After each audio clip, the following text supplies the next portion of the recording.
Assalamualaikum warahmatullahi wabarakatuh. Dari kelompok 4 teknik kendaraan ringan 2, itu kelompok Mataram kuno.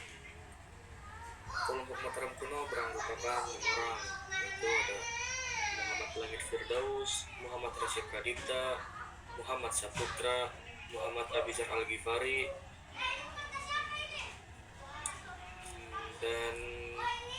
dan saya sendiri, Rizky Madi dan Yulia Nuraini.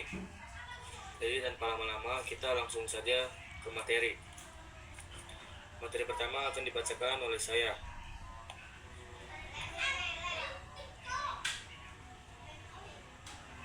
Identitas Mataram kuno. Mataram kuno sering disebut Kerajaan Medan. Adalah kerajaan besar di Pulau Jawa yang berkembang pada kira-kira abad ke-8 sampai ke-10 Masehi. Awalnya berpusat di Jawa Tengah, daerah Kedu, Prambanan, Borobudur. Kemudian pada awal abad ke-10 ibu kotanya dipindah ke Jawa Timur. Kerajaan ini menghasilkan peninggalan candi, prasasti, dan sistem pemerintahan yang penting sejarah Jawa. Untuk peta lokasi kerajaan Mataram kuno akan dibacakan oleh teman saya, yaitu Muhammad Rasya Pradipta. Silakan kepada Muhammad Rasya Pradipta. Baik, terima kasih Rizky Mahdi. Saya akan bacakan peta lokasi kerajaan Mataram kuno. Lokasi kerajaan Mataram kuno awalnya berada di Jawa Tengah, meliput wilayah Yogyakarta, Magelang, dan Kedu. Namun, ibu kota kerajaan ini sering berpindah, termasuk ke wilayah Jawa Timur, seperti di sekitar Sungai Berantas dan Gunung Wirnis. Sekitar abad ke-9 hingga ke-10 Masehi, tepatnya di wilayah aliran Sungai Bogowanto, Rogo, Elo, dan Begawan Solo.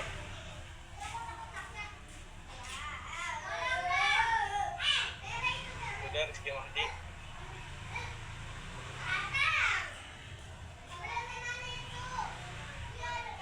Maka saya lanjut.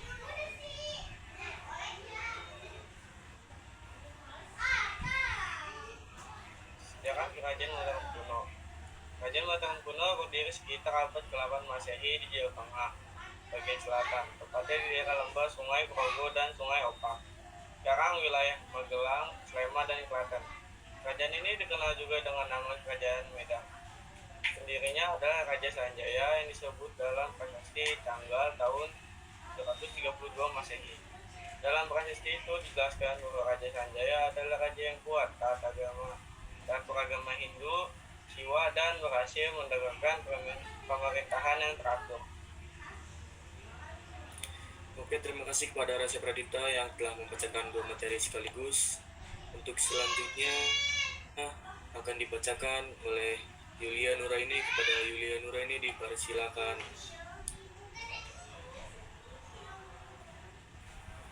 Oke, saya lanjut.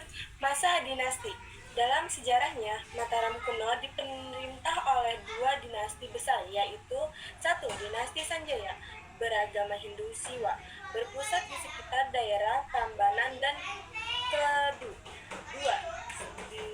Dinasti Sailendra, beragama Buddha Mahayana, berpusat di sekitar daerah Magelang. Kedua dinasti ini pernah hidup berdampingan dan bahkan saling berhubungan melalui perkawinan politik meskipun pada awalnya sempat bersaing. Masa kejayaan.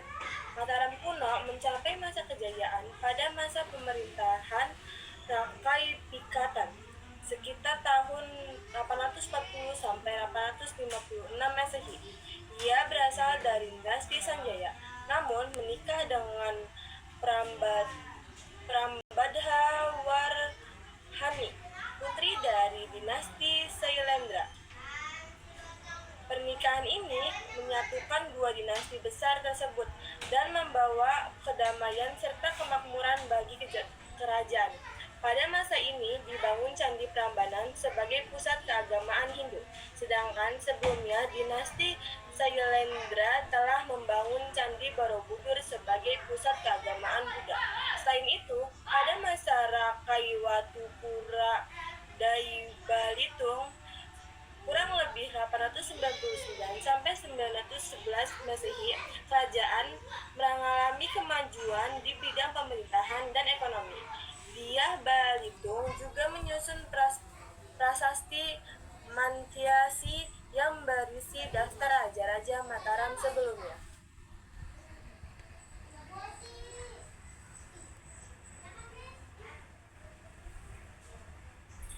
Terima kasih kepada Yulia Nurini, dan materi yang selanjutnya akan dibacakan oleh Muhammad Saputra. Muhammad Saputra dipersilakan membuka kamera dan memulai suara materinya.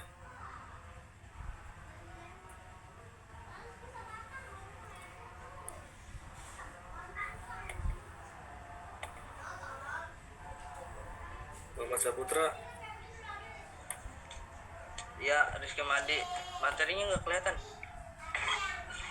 Ini nih, kehidupan politik, sosial, dan ekonomi. Silakan dibaca oleh Muhammad Saputra. Kehidupan politik, sosial, dan ekonomi. Politik, raja memegang kekuasaan tertinggi dan dibantu oleh pejabat-pejabat kerajaan seperti rakyat, rakai, dan pati. Sosial, masyarakat hidup rukun antara penganut agama Hindu dan Buddha saling menghormati. Ekonomi, bertumpu pada pertanian karena tanah di Jawa Tengah sangat subur, serta perdagangan dan kerajinan. Masa kemunduran, kerajaan Mataram kuno mulai mengalami kemunduran pada akhir abad ke-9 hingga awal abad ke-10. Beberapa faktor penyebabnya antara lain: 1. Letusan Gunung Merapi yang menghancurkan wilayah pusat kerajaan di Jawa Tengah. 2. Perselisihan politik dan perebutan kekuasaan antara keluarga kerajaan. 3. Perubahan kondisi ekonomi dan geografis yang membuat daerah Jawa Tengah kurang strategis. Terima kasih kepada Muhammad Saputra yang telah membacakan materi. Selanjutnya akan dibacakan oleh Muhammad Langit Firdaus. Kepada Muhammad Langit Firdaus dipersilakan untuk membaca materi selanjutnya. Ya, terima kasih Muhammad Mahdi. Saya akan membacakan materi. Akhirnya pada sekitar tahun 929 Masehi, Raja Empu Sindok memindahkan pusat pemerintahan ke Jawa Timur, tepatnya daerah Tamulang, sekarang Jambang. Pada saat itu kerajaan ini dikenal sebagai Kerajaan Malang di Jawa Timur. Atau Kerajaan Malang Kamulan memindai berakhir pada Mataram kuno di Jawa Tengah. Raja-raja Mataram kuno besar kebijakannya. 1. Raja Sanjaya, kurang lebih 732 Masehi. Pendiri kerajaan Mataram kuno dikenal dari prasasti Canggal 732 Masehi. Menganut agama Hindu Siwa.